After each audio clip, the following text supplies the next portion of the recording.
What's good, everybody? You are tuned in to the Real Ty Small, where we get into the hottest storylines and the nitty gritty of all things hoops. Don't forget to join the community and hit that subscribe button and hit that like button. Wanted to talk about a player today that was on my mind a bit as we're slowly headed into next season, and that is Donovan Mitchell, who is one of my favorite players right now in the NBA and has given us some amazing, iconic moments so far throughout his career. For example, 4 career 50-plus point games at this point, including an unreal 71-point game a few seasons ago against the Bulls, and a total of 3 50-point games in the NBA playoffs through the course of his career as well. Also made 6 All-Star teams and 2 All-NBA teams. But despite him having these amazing moments and this ridiculous resume individually, we all know it, he consistently, for some reason, runs into this wall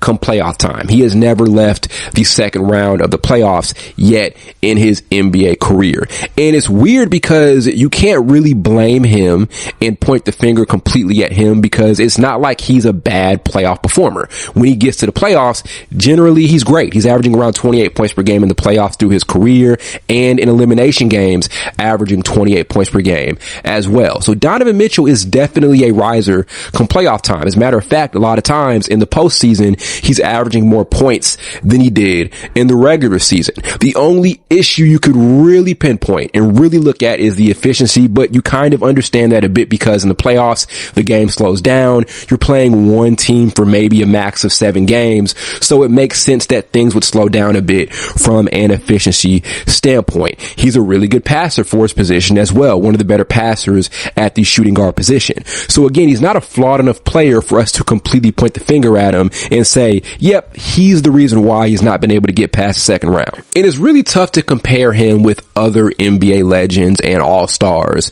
who just could never get over the hump as well, right? It's not like he's playing on teams that have these flawed offensive systems that never allow them to perform at a high level deep in the playoffs. So for example, right, Steve Nash and the Phoenix Suns, while they were a great team and had some great regular seasons and he was able to win 2 MVPs, they ran into a wall. A lot of that was because they had a very flawed offensive system. Same with the Houston Rockets, right? While they did have some amazing regular seasons and had a season or two where they placed at the number 1 spot in the West and did get deep in the playoffs at times, their heliocentric offensive style that was really centered around James Harden really was flawed and presented a lot of limitations as time went on. Now, for context, they were also running into a dynasty with the Warriors pretty much every single season, but still, those systems and those particular teams had very flawed, controversial offensive systems and approaches to winning.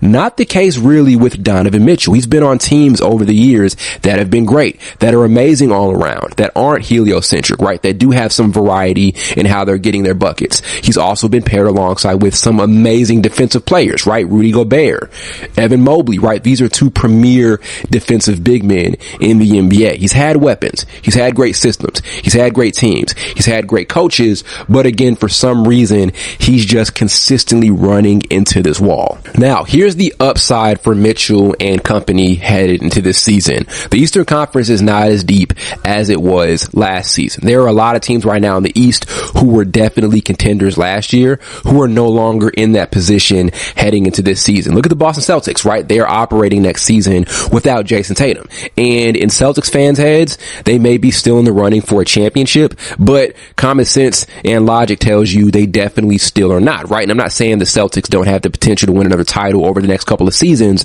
but they are coming into this year without their best player in JT. The Pacers are going to be out of the mix because they lost Tyrese Halliburton. You cannot replace the impact that Tyrese Halliburton has, right? You're not going to be able to play the same up and down, high-paced offensive system that made them a contender over the last couple of years. Again, not saying they're going to be bad. Nembhard, I think, is going to have an all-star level season. Pascal Siakam is still there, and in my opinion, Siakam is a top 3 player at his position, but I don't know if I look at the Pacers as title contenders the same way I looked at them as title contenders last year. So the East is not as deep, right? And there are only a few teams right now that I truly look at as contenders. I think the Bucks are going to be out of the mix as well as true championship contenders, right? Right now, what they have is Giannis and pretty much a ton of other guys who can space the floor, but not enough secondary shot creation. So they could could also run into this issue where they have a really heliocentric, Giannis-centered offense, which is tough to win with because Giannis is a very flawed player,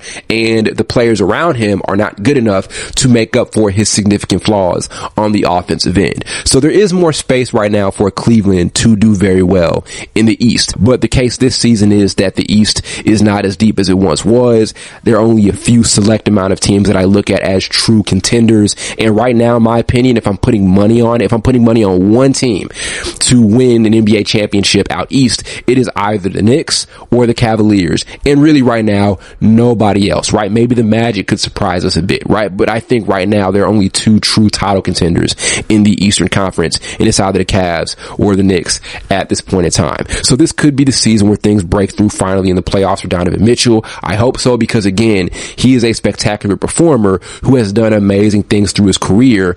I don't want him to kind of go down as this player who did amazing individual stuff, but just could never get over the hump at any point in time, because again, you can't really blame him for it, right? It's not like he's been bad enough to blame for his team never being able to get over the hump. Now, as the best player, you're going to hold some of that responsibility, right? That happens. But still, Mitchell has been an amazing individual performer.